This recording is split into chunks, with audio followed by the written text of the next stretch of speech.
हमको अकेले महिला समझ करके ये लोग इतना अत्याचार कर रहा है, इतना धमकी दे रहा है हमको लोग कि तुम्हारा मर्डर करके हम लोग को कुछ नहीं होगा, हम लोग बाहुबली हैं। तो वही ना बताएंगे कि वो लोग 8 गो हैं, हम अकेले हैं, तो इसका मतलब कि मेरा मर्डर होगा। बक्सर व्यवहार न्यायालय में महिला वकील भी है और उसके साथ अगर अनुमंडल पदाधिकारी द्वारा दुर्व्यवहार किया जाता है तो यह बहुत अशोभनीय बात है और निंदनीय बात है। 8 आदमी एक तरफ होके एक असहाय विधवा वकील को प्रताड़ित किया जा रहा है, उसके पति के हत्या करवा दी गई, उसके ऊपर जानलेवा हमला कर दिया गया, जिसके लिए व्यवहार न्यायालय में मुकदमा चल रहा है। हमको लगता है कि अब न कानून रह गया है न कोई कानूनी व्यवस्था रह गई है। अब इस स्थिति आ गई जंगल राज वाली, जिसकी लाठी उसकी भैंस। बक्सर व्यवहार न्यायालय में कार्यरत एक महिला अधिवक्ता ने अपनी जमीन पर जबरन कुछ लोगों के द्वारा कब्जा किए जाने एवं इस मामले में अनुमंडल पदाधिकारी के द्वारा पक्षपातपूर्ण रवैया अपनाते हुए उसके साथ दुर्व्यवहार किए जाने की शिकायत की है। महिला अधिवक्ता का कहना है कि उनके पाटीदारों के द्वारा ही उनके पति की हत्या कर दी गई थी और उसके बाद अब वह उनकी जमीन हथियाना चाह रहे हैं। वह जबरन जमीन पर खेतीबाड़ी कर रहे हैं। उन्होंने यह भी बताया कि इस मामले को लेकर पूर्व के अनुमंडल पदाधिकारियों के द्वारा महिला के पक्ष में ही आदेश दिया गया था और उस जमीन पर जुताई बुआई से रोक लगाई गई थी। बावजूद इसके जब से नए अनुमंडल पदाधिकारी आए हैं वह पुराने आदेशों को दरकिनार करते हुए पक्षपातपूर्ण रवैया अपना रहे हैं। इतना ही नहीं, अनुमंडल पदाधिकारी ने उनके साथ दुर्व्यवहार किया है। अब वह इस बात की शिकायत लेकर पुनः न्यायालय में जाएंगी। क्या कुछ कहा महिला और उनके अधिवक्ता ने, आइए सुनते हैं। मेरा नाम मुनि देवी, पति स्वर्गीय भरत भूषण मिश्रा है और मेरे ससुर का नाम राम रणविजय प्रसाद मिश्रा है जी। मेरा गांव पिथनी है और मेरा पिथनी में शादी हुआ है। शादी के 2 साल बाद मेरे गोतिया लोग पति का हत्या कर दिया और हत्या करने के बाद मेरा पूरा ज़मीन कब्जा किया है लोग। यहाँ तक कि जमीन होगा आपका? पूरा मैंने हिस्से का ज़मीन है और कुछ बदलाइन भी ज़मीन है। ससुर के भाई से बदलाइन लिया हुआ ज़मीन था वो है और कुछ ज़मीन है मतलब ख़रीदा हुआ मेरा, ठीक है। कुछ ज़मीन ख़रीदा हुआ है मेरा, उस पूरा ज़मीन वो लोग दखल करके रखा है लोग और मेरे साथ मारपीट कर रहा है। कई बार मारपीट किया लोग, उसका केस चल रहा है, FIR चल रहा है, एक कंप्लेंट केस चल रहा है, जेल भी लोग गया था लोग।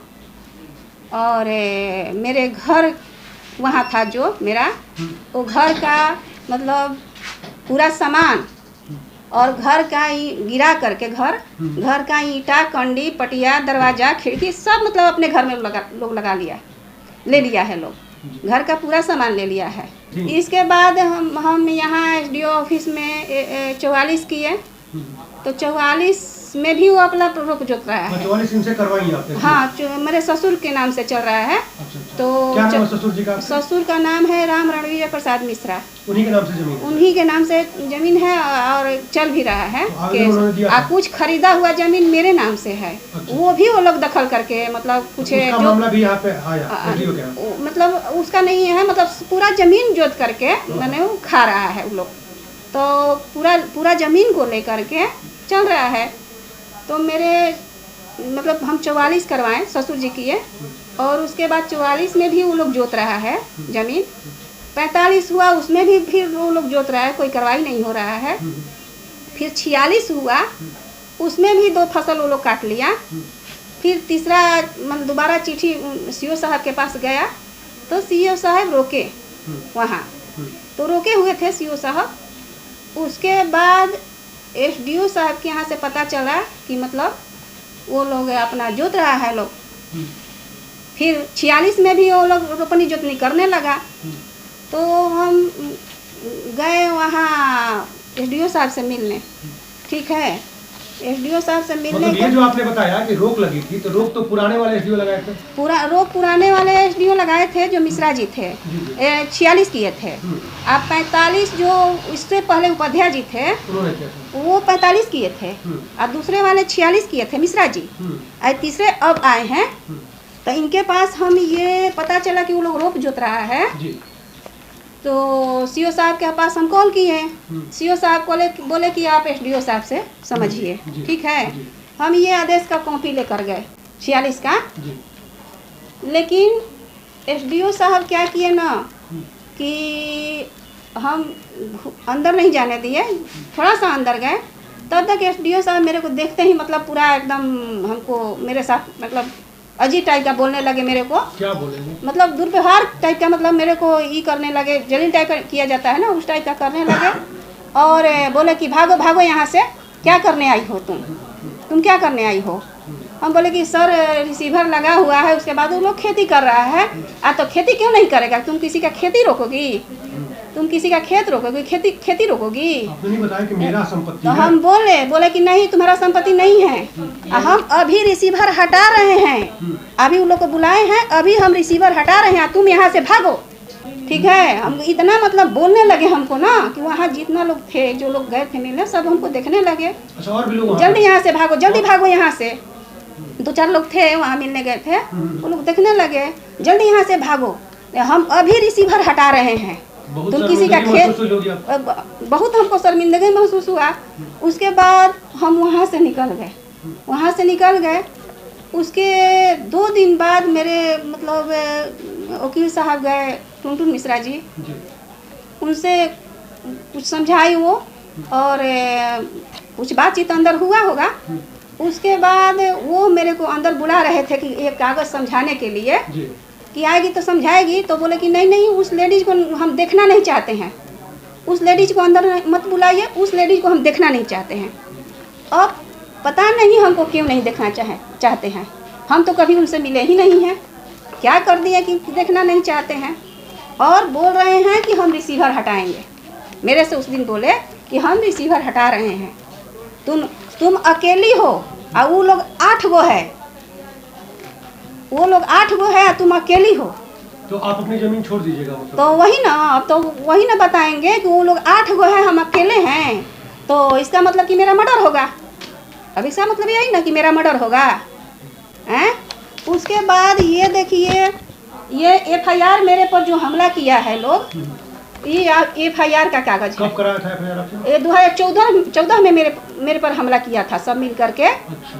और तो इस एफआईआर चल रहा है, और उसमें जेल भी गया था लोग, इसमें जेल भी गया था लोग। जमीन जो है उस पे आपके ससुर जी का मालिकाना हक है पूरी तरह से? हाँ, और इसके बाद देखिए, ये मेरा खरीदा हुआ जमीन है मेरे नाम से। इस पे अनिल मिश्रा जो है वो घर बना लिए हैं आधा पर, आधा दूसरा कोई जोत रहा है। मतलब अपने में सब लोग मिल करके और बांट करके सब जोत रहा है। आपको लोग क्यों वहाँ से भगाना चाहते हैं? वो से भगाना चाहता है, वो जमीन मेरा हड़पना चाहता है लोग, वो नहीं चाहता है कि हम कुछ भी इनको दें। ये अकेली महिला है, ये क्या कर पाएगी मेरे को? यहाँ एसडीओ से न्याय नहीं मिला आपको? हाँ। अब आगे जाइएगा इस मामले को लेकर? अब इसको हम आगे जाएंगे, कितने लोग नहीं मिलेगा तो हम क्या करेंगे? पूरा लोग है, पूरा मेरे गोतिया के, मेरे ससुर जी के भाई भतीजा सब मिले हुए हैं। हमको अकेले महिला समझ करके ये लोग इतना अत्याचार कर रहा है, इतना धमकी दे रहा है हमको लोग कि तुम्हारा मर्डर करके हम लोग को कुछ नहीं होगा, हम लोग बाहुबली हैं, हम लोग को कुछ नहीं होगा, कहीं से कुछ नहीं होगा, तुम्हारा मर्डर करके मेरा घर से निकलना लोग मुश्किल कर दिया है। एसडीओ साहब पता नहीं क्यों उस सब के पक्ष से बोल रहे हैं, क्यों रिसीवर हटाने के लिए बोल रहे हैं, इसलिए कि उस आदेश के खिलाफ वो लोग रिवीजन में गया है, और रिवीजन में गया है वो लोग, और रिवीजन से कॉल का रिकॉर्ड का मांग हो चुका है। उसके बावजूद भी एसडीओ साहब क्यों अपने पास रिकॉर्ड रखे हुए हैं, अब तो वही बताएंगे ना। हम मिलने जा रहे हैं तो गए तो मेरे साथ तो दुर्व्यवहार किए। उसके बाद वो रिसीवर हटाने के भी बोल रहे हैं, जबकि ये मामला जज साहब के यहाँ चला गया है कोर्ट में। अब पता नहीं अपने पास क्यों रख रहे हैं, पता चल रहा है कि रिसीवर हटाने के लिए बोल रहे हैं, तब तो वही बताएंगे। उसके बाद और देख लीजिए, और ये कागज है, ठीक है। वो बोल रहे हैं कि तुम्हारा ससुर पूरा बेच चुका है, ठीक है। ये कागज पूरा देख लीजिए अच्छा से, ये एक आदमी का है, एक आदमी का ये कागज है, ठीक है, बिक्री किया हुआ एक आदमी का अनिल मिश्रा जो हैं, जो मेन इसका हीरो बन रहे हैं, मेरा जो जमीन हड़प रहे हैं पूरा का हीरो, वो अनिल मिश्रा का पिताजी हैं। ये जमीन बेच चुके हैं। ये देखिए, ठीक है, इतना जमीन का कागज अभी मेरे पास है, ठीक है। तो आपकी जमीन वो बेच दी है? नहीं, वो इतना हिस्सा बेच चुके हैं। हम बता रहे हैं पैतृक संपत्ति में से इतना बेच चुके हैं। देखिए, ये टोटल 12 बीघा 14 डिसमिल ये है, ठीक है। ये 3 गो डीड का रकबा नहीं है, जो कि ये कागज है मेरे पास, रकबा नहीं है। इतना कागज मेरे पास है। वो लगभग 20 बीघा बेच चुके हैं। उसके बावजूद वो 12 बीघा जोत रहे हैं। हिसाब चाहिए कि एसडीओ साहब बोल रहे हैं कि तुम्हारा ससुर बेच चुके हैं, तो जो ये अनिल मिश्रा का 20 बीघा जमीन बिक चुका है, उसके बाद वो 12 बीघा जोत रहे हैं। ये किस हिसाब से जोत रहे हैं? तो इसका हिसाब हमको मिलना चाहिए ना।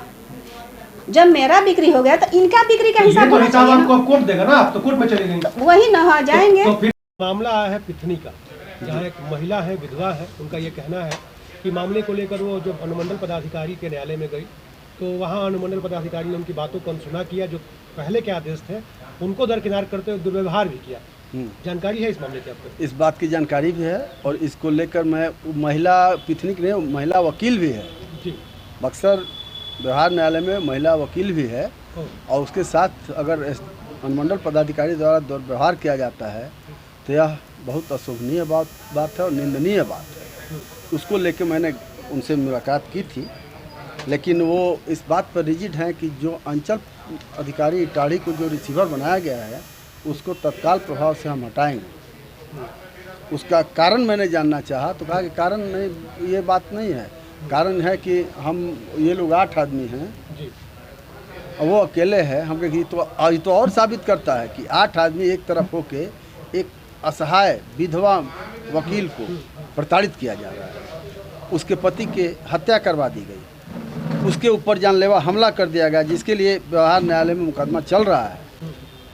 इन सब बातों को अनसुनी उन्होंने कर दी। यहाँ तक कि हमने कहा कि उस महिला वकील बाहर खड़े बुलाते हैं, तो इन्होंने स्पष्ट उसका कि नहीं, उसको तो आने नहीं देंगे हम। ये तरीका अशोभनीय था, अमर्यादित था, और यह सब अनुमंडल पदाधिकारी अपने रॉ में बहते चले गए। यह हमको लगता है कि पूरे बक्सर जिला में यही चल रहा है। आप ये बात छोड़ दीजिए, एक मैटर है आपको निमेज का। वहाँ अंचल पदाधिकारी ने, वहाँ अनुमंडल पदाधिकारी और वो थाना प्रभारी ब्रह्मपुर, डीएसपी, एडीएम, डीएम सबको लिखित कहा कि वहाँ विधि व्यवस्था का खतरा है, टाइटल सूट पेंडिंग है, इनका दाखिल खारिज हो चुका है, और वहाँ ज़बरदस्ती लोग काम कर रहे हैं, काम को रोका जाए। बावजूद इसके थाना प्रभारी प्रभावित होकर वहाँ काम करा रहे हैं। उसके खिलाफ एक टाइटल सूट आया 455-25, जिसमें भी कोर्ट ने आदेश कर दिया कि वहाँ यथास्थिति कायम रहेगी, कोई काम नहीं होगा। वह लेके जब मेरा क्लाइंट आशा सिंह वहाँ गई तो उनके साथ थाना प्रभारी ने दुर्व्यवहार किया और कहा कि आदेश रखे रहिए, काम वहाँ होगा। और आज तक काम निर्बाध चल रहा है। प्रशासन का यही अस्तित्व है। हमको लगता है कि अब न कानून रह गया है, न कोई कानूनी व्यवस्था रह गई है। अब इस स्थिति आ गई जंगल राज वाली, जिसकी लाठी उसकी भैंस, कि वह उनका यह व्यवहार जो है कर्तव्य की श्रेणी में नहीं आता है, जिसके लिए हमको सैंक्शन की भी ज़रूरत नहीं पड़ेगी। क्योंकि लोक सेवक का जो आचार व्यवहार और आचार संहिता बनाया गया है, उस सब का उन्होंने धज्जी उड़ा दिया। सबसे बड़ी बात है कि अब जब वकीलों की ये हालत है तो आम आदमी की क्या हालत है। इस मामले में अनुमंडल पदाधिकारी अविनाश कुमार से बात की गई तो उन्होंने कहा कि उनके ऊपर जो भी आरोप लगाया जा रहा है वह बेबुनियाद है और वह न्याय संगत फैसला ही कर रहे हैं। बहरहाल अब देखने वाली बात यह होगी कि महिला की शिकायत पर न्यायालय किस तरह का रुख अख्तियार करता है और आगे क्या कार्रवाई होती है।